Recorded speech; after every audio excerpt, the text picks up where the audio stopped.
Welcome to awareness creation. நாம் இன்றைக்கி பார்க்க போகிற தகவல் என்னென்னு பார்த்தீங்கன்னா, உங்கள் தொகுதியில் முதலமைச்சர் இந்த துறையில் பார்த்திங்கன்னா புகார் மற்றும் கோரிக்கை மனு எப்படி அனுப்புறதுன்னு பார்க்க போகிறோம். இந்த வீடியோவை ஸ்கிப் பண்ணாமல் பாருங்கள். அது மட்டும் இல்லாமல் எல்லாருக்கும் ஷேர் பண்ணுங்கள்.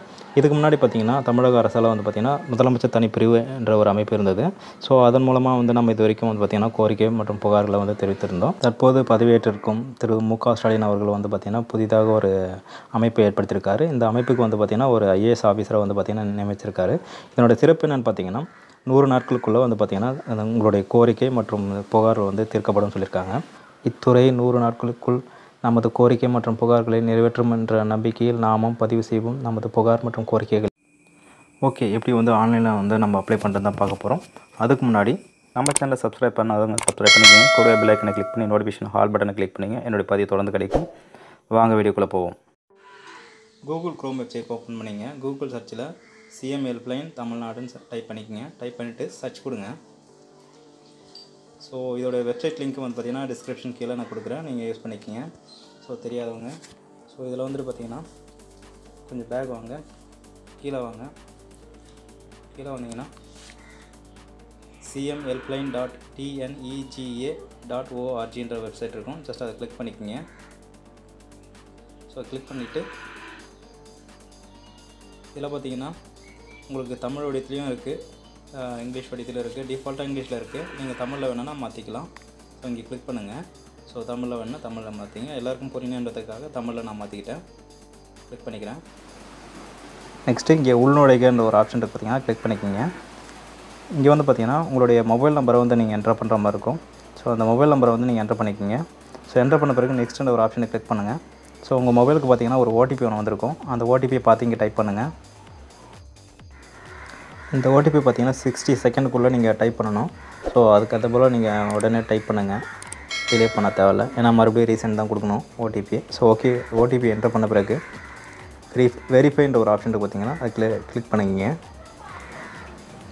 இதில் உங்கள் தொகுதியில் முதலமைச்சர் மனு என்றது என் தேடல்னு ஒன்று இருக்குது. மனு செய்ய அப்படின்னு ஒரு ஆப்ஷன் இருக்குது. நீங்கள் இது ரெண்டுத்தில் மேலே இருக்கிற ரெண்டுத்தில் ஏதாவது ஒரு ஆப்ஷனை கிளிக் பண்ணி கூட நீங்கள் மனு செய்யலாம்.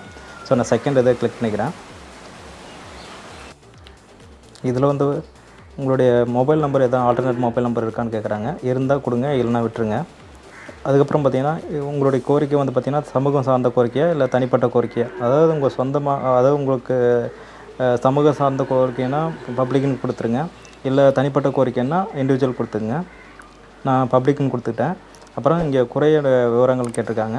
குறையோட விவரங்கள் பார்த்திங்கன்னா இந்த டிஸ்கிரிப்ஷன் பாக்ஸில் நீங்கள் டைப் பண்ணணும். ஸோ உங்களுக்கு தமிழ் பாயிண்ட் இருந்தால் டைப் பண்ணுங்கள். சப்போஸ் இங்கிலீஷில் தான் டைப் பண்ண போகிறீங்கன்னா நீங்கள் இங்கிலீஷ் கீபோர்டு யூஸ் பண்ணிக்கலாம். ஸோ நான் பார்த்திங்கன்னா ஆல்ரெடி நான் டைப் பண்ணி வச்சுருக்கேன். அதை நான் வாட்ஸ்அப்பில் ஒரு ஃப்ரெண்டு அவங்களுக்கு போட்டு காப்பி பண்ணி வச்சுருக்கேன். ஸோ அதிலேருந்து நான் காப்பி பண்ணிக்கிறேன். இந்த கோரிக்கை என்னென்னு பார்த்தீங்கன்னா 2019 ஜூனில் 28ஆம் தேதி பார்த்திங்கன்னா சிறப்பு கிராம சபை கூட்டம் நடந்தது. அதில் பார்த்திங்கன்னா ஸ்கூலில், அதாவது அங்கன்வாடியில் பார்த்திங்கன்னா எல்கேஜி யூகேஜி ஸ்டார்ட் பண்ண சொல்லி நாங்கள் தீர்மானம் ஏற்றிருந்தோம். அதை உடனடியாக நிறைவேற்றணும்னு சொல்லிட்டு ஒருமனதாக நிறைவேற்றப்பட்டது. அதை இந்த கோரிக்கையாக நான் கொடுக்குறேன். ஸோ அதை காப்பி பண்ணிக்கிறேன். இந்த காப்பி பண்ணதை நான் பார்த்திங்கன்னா நான் அந்த டிஸ்கிரிப்ஷன் பாக்ஸில் நான் பேஸ்ட் பண்ணிக்கிறேன். ஸோ பேஸ்ட் பண்ணிக்கிட்டு ஏதாவது கரெக்ஷன் இருந்தால் கரெக்ஷன் பண்ணிக்கிறேன். ஸோ எதுவும் இல்லை. நெக்ஸ்ட்டு பார்த்திங்கன்னா உங்களுடைய கோரிக்கை எந்த துறையை சார்ந்தது அப்படின்னு சொல்லி கேட்டிருக்காங்க. ஸோ அந்த துறையை நம்ம செலக்ட் பண்ணணும். ஸோ அந்த துறைன்னு பார்த்திங்கன்னா நான் இந்த ஸ்கூல் எஜுகேஷன் சொல்லிட்டு அதை செலக்ட் பண்ணிக்கிறேன். கொஞ்சம் பொறுமையாக தேடுங்க. உங்களுக்கு தெரியலனா அதர்ஸும் கூட கொடுத்துருங்க. நெக்ஸ்ட்டு லோக்கல் பாடி பார்த்திங்கன்னா வில்லேஜ் பஞ்சாயத்துன்னு அப்படின்னு இருக்குது. அது ஆட்டோமேட்டிக்காக ஓகே, அதை கொடுத்துட்றேன். நெக்ஸ்ட்டு கிரிவன்ஸ், அதாவது குறையின் வகை அப்படின்னு கேட்டிருக்காங்க. நான் அதர் பெட்டிஷன் ஸ்கூல் எஜுகேஷன் கொடுத்துக்கிறேன். நெக்ஸ்ட்டு மற்றதெல்லாம் டிஃபால்ட்டாக வந்துடுச்சு.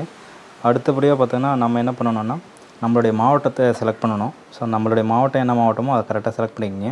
ஸோ நீங்கள் எந்த மாவட்டத்துலேருந்து நீங்கள் கோரிக்கை கொடுக்குறீங்களோ அந்த மாவட்டத்தை செலக்ட் பண்ணிங்க. நெக்ஸ்ட்டு உங்களுடைய உங்கள் பிளாக் எதுவோ அதை செலக்ட் பண்ணிக்கிங்க. உங்கள் பிளாக்கை செலக்ட் பண்ண பிறகு உங்களுடைய தெரு பெயரை கொடுக்கலாம், கொடுக்காம விட்டலாம், ஒன்றும் பிரச்சனை கிடையாது, நீங்கள் கொடுத்துக்குங்க. நெக்ஸ்ட்டு உங்களுடைய டோர் நம்பர், உங்கள் வீட்டுடைய டோர் நம்பர் நீங்கள் டைப் பண்ணிக்கங்க. நெக்ஸ்ட்டு பார்த்திங்கன்னா எஜுகேஷனல் டிஸ்ட்ரிக் பார்த்திங்கன்னா டிஃபால்ட்டாகவே இருக்குது. சப்போஸ் அது செலக்ட் பண்ணுற மாதிரி வராது. நீங்கள் ஏற்கனவே கொடுத்த இன்புட்டில் அது டிஃபால்ட்டாக செலக்ட் ஆகிடுச்சு. நெக்ஸ்ட்டு கீழே வந்தீங்கன்னா இங்கே வந்து உங்களுடைய மேலே உள்ள முகவரியில் தங்கவில்லை என்றால் கிளிக் பண்ண சொல்லியிருக்கு. இந்த செக் பாக்ஸை செலக்ட் பண்ணிங்கன்னா நீங்கள் வந்து இப்போ இருக்கிற அட்ரஸை நீங்கள் டைப் பண்ணுற மாதிரி வரும். ஸோ அது நீங்கள் இருந்தீங்கன்னா, சப்போஸ் வேறு முகவரியில் இருந்தீங்கன்னா அதை செலக்ட் பண்ணிங்க. இப்போ என்ன முகவரியில் இருக்கீங்களோ அது கொடுக்கணும். ஸோ கீழே வந்து பார்த்திங்கன்னா ஒரு கோப்பை இணை அப்படின்ற மாதிரி இருக்கும். அது வந்து பார்த்திங்கன்னா 20 MBக்குள்ளே நீங்கள் சப்போர்ட் பண்ணுது. நீங்கள் வந்து அதை அப்லோட் பண்ணிக்கலாம். சப்போர்ட்டிங் டாக்குமெண்ட்டுன்னு பார்த்தீங்கன்னா, இப்போது கிராம சபை தீர்மான நகல் இல்லை வேறு ஏதாவது ப்ரூஃப் டாக்குமெண்ட்டை வந்து நம்ம அப்லோட் பண்ணிக்கலாம். ஸோ அது இருந்தால் அப்லோட் பண்ணுங்கள். அப்படி இல்லைனா சமர்ப்பின்ற ஒரு ஆப்ஷனை கிளிக் பண்ணிக்கிங்க. சமர்ப்பி பட்டனை கிளிக் பண்ண உடனே பார்த்திங்கன்னா உங்களுக்கு வந்து வெற்றிகரமாக உங்களுடைய கோரிக்கை உருவாக்கப்பட்டது அப்படின்ற ஒரு தகவல் வந்துடும். ஸோ அப்படி வந்துட்டு வரனால பார்த்திங்கன்னா உங்களுக்கு வந்து உங்கள் மொபைலுக்கும் வந்து பார்த்திங்கன்னா ஒரு ரெஃபரன்ஸ் நம்பரும் வந்திருக்கும். ஸோ அதுதான் உங்களுடைய கம்ப்ளைண்ட் நம்பரு. ஸோ புகாருடைய எண் அதுன்னு சொல்லுவாங்க. அதை நீங்கள் வச்சு நீங்கள் ட்ராக் பண்ணிக்கலாம். நான் இப்போ ஹோம் பேஜுக்கு வந்துடுறேன். ஹோம் பேஜில் வந்து பார்த்திங்கன்னா மனுவின் நிலையை அறிக அப்படின்னு ஒரு ஆப்ஷன் இருக்குது. பார்த்திங்கன்னா அதை கிளிக் பண்ணுங்கள்.